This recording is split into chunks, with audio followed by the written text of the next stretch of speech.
Welcome back to the garage.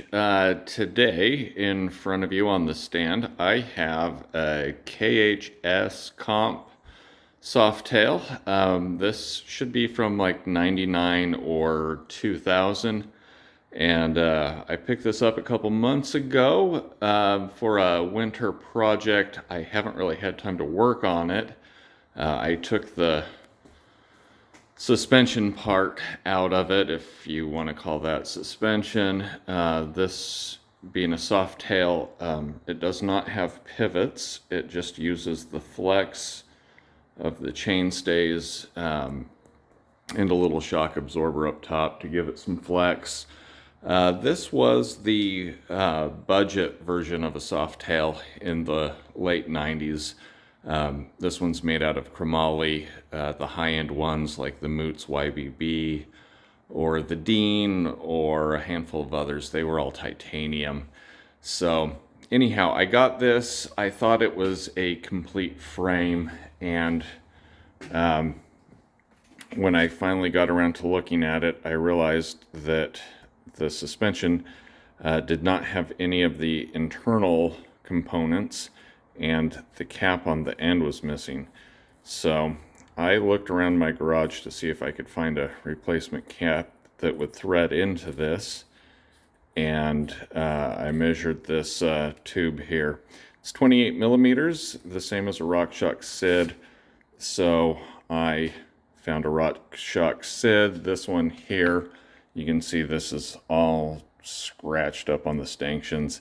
I got that SID off of eBay for $39 plus shipping as a kind of a parts piece, mainly so I could get this. Actually, these lowers are in pretty good shape, so I might use them. But anyhow, this ended up being the solution to my problem with this missing parts. So I've got some springs to put in here. I've got a cap to secure them, sort of. And yeah, that's about it. The plan actually is for this this black Z2 Bomber to go on the fork. Probably it'll be a mix of LX and XT components for the build. I've never had a soft tail, so I'm kind of looking forward to putting this one together and trying it out and deciding if it's going to be a keeper or not. So I am going to try to get this together and see how it works. Okay, so I got this back together and I stuck a wheel on here to make sure I have enough clearance with that cap. It actually looks great. It looks like that was a good solution.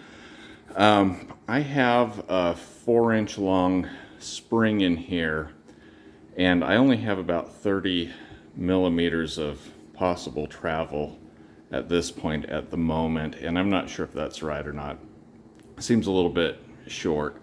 So 30 millimeters is about 5/8 of an inch. I would think that this would have at least an inch there. So I'm going to look around and see if I need stronger springs or something else, but this is where I'm going to leave this video off. I have some more research to do, and I actually don't have a seat post. This takes a 26.8 millimeter seat post, and I just have 27.2s at the moment, so I'm going to have to get one. I think I have enough spare parts to get this at least where I can ride it and try it out. And if I do decide I want to keep it, I'll probably touch up the frame a bit, maybe some new decals, that sort of thing. But let me know what you think of this project. This will be my first KHS, and this will also be my first softail. Make sure you give me a thumbs up or like or subscribe if you haven't. That'll be all.